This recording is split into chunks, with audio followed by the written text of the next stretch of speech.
C'est beau la vie. C'est passionnant de relever des défis, de repousser des limites, d'aller s'installer dans un pays qu'on affectionne, qu'on aime, de fonder un foyer, une famille, de vivre sa passion. C'est ça la vie. Mais aujourd'hui, lorsque je regarde autour de moi, je m'aperçois qu'il y a des personnes qui ne font qu'exister.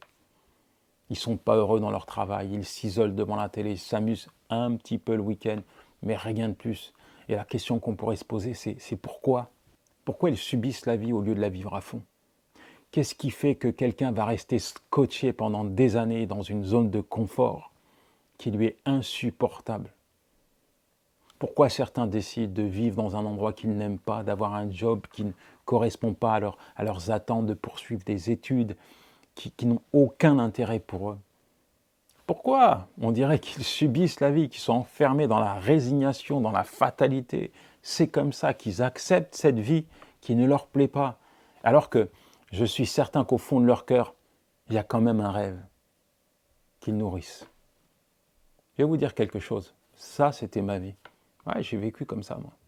Vous savez pourquoi? Parce que je me suis laissé formater par le monde qui m'environnait. Et autour de moi, il y avait plein de tueurs de rêves, des personnes qui étaient là, et à chaque fois que j'essayais de mettre un pas vers l'extérieur, de faire quelque chose, hey Yanis, reste à ta place. Non, non, non, non, non. Tu as déjà tout ce qu'il faut pour être heureux. Sois pas trop ambitieux. Hein. Reste tranquille. T'engage pas dans cette voie, tu vas te perdre. N'oublie pas ce que Dieu a fait pour toi, n'oublie pas d'où tu viens. Tu vas pas retourner en arrière quand même. Et vous savez quoi, à force de les écouter, j'étais paralysé, j'avais même peur de faire quoi que ce soit, peur de bouger le petit doigt, alors que dans mon cœur, il y avait un rêve. Mais un jour, j'ai décidé d'arrêter de les écouter. Ah non, non, je ne peux pas suivre ces gens-là parce qu'ils vont me conduire dans un mur. Alors ce que j'ai fait, c'est que je leur ai tourné le dos. Et je suis parti, seul avec Dieu, en direction de mon rêve.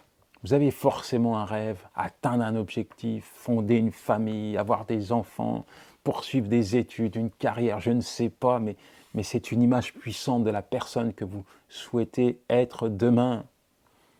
Alors, même si votre rêve a été brisé aujourd'hui, même si c'est un cauchemar que vous vivez actuellement, c'est pas fini. Reprenez la bonne direction. Vous savez, lorsque vous prenez le métro en région parisienne, par exemple, il y a plein de monde. Et vous vous dites, mais où vont tous ces gens? Qu'est-ce qu'ils vont faire? Mais chacun marche dans sa direction. Chacun connaît parfaitement le chemin qu'il doit suivre. Mais attention, il y en a beaucoup qui marchent simplement dans le but d'accomplir leurs tâches quotidiennes. Et très peu sont en train d'arpenter le chemin qui les conduit à l'accomplissement de leurs rêves. Vous faites partie de quelle catégorie de personnes? Êtes-vous en train de marcher dans la direction de votre rêve? Ou êtes-vous en train simplement de vaquer à vos tâches quotidiennes? Vivez votre vie à fond, vivez votre rêve. Sans quoi, quand Dieu va vous rappeler dans la patrie céleste, vous allez avoir des remords, des pensées du style « mais pourquoi je ne l'ai pas fait ?» Pourquoi je me suis laissé détourner du chemin que Dieu avait tracé pour moi? Simplement parce que j'ai décidé d'obéir à la voix de l'homme. Pourquoi je suis resté scotché, paralysé dans ma zone de confort? Pourquoi je n'ai pas accepté de renoncer, de sacrifier, de faire ce que Dieu voulait que je fasse?